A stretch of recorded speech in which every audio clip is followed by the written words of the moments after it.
Hello, I'm Jen, a therapist here at Kindful Body. Our team is dedicated to supporting people in healing from eating disorders, body image distress, and other issues. Today I'll be talking about the difference between general body image distress and body dysmorphic disorder. Knowing the difference is important to support you in finding coping strategies to utilize if you're dealing with body dysmorphia.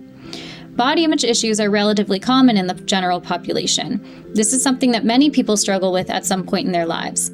Body image issues may lead to some changes in behavior, such as trying to avoid being in a swimsuit or starting some diet or exercise plan.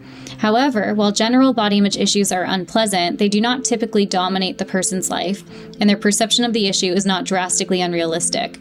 Typical coping strategies, such as the ones you come across in body image workbooks or support groups, do tend to be helpful.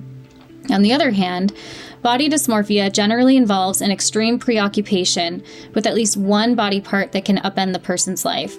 There's a perceived flaw that is exaggerated, sometimes to the point of feeling like a deformity, despite being unnoticeable or slight to others.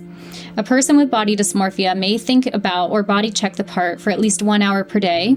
They may isolate, pursue surgeries, and experience impairments in their daily life activities.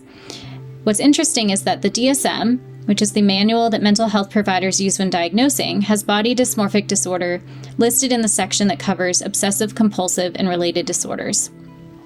So, what to do if you've been diagnosed with body dysmorphia? It can be helpful to know and remember that this diagnosis generally accompanies poor insight. Poor insight means it's typical to struggle with believing that the version of what you see in the mirror is not based in reality. When the person is convinced that their perceived flaw is legitimate, they become fixated on trying to change the flaw instead of developing more effective coping strategies. This also leads some people with body dysmorphia to feel resistant towards practicing coping strategies, such as identifying and challenging distorted thought patterns. They worry that doing so will be a waste of time, as they genuinely believe that their body is the problem rather than their perception. So if you've been diagnosed with body dysmorphia, it's very, very important that you remind yourself that the very nature of this disorder warps your perception of reality as it relates to your body.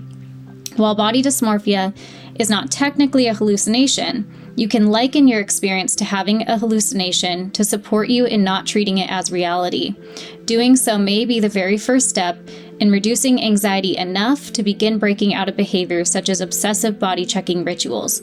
It may also help you come to terms with the value in trying new coping skills or therapeutic approaches such as exposure therapy.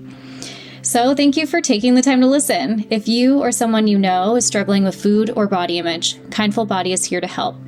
You can call us at 415-323-6755 or email connect@kindfulbody.com.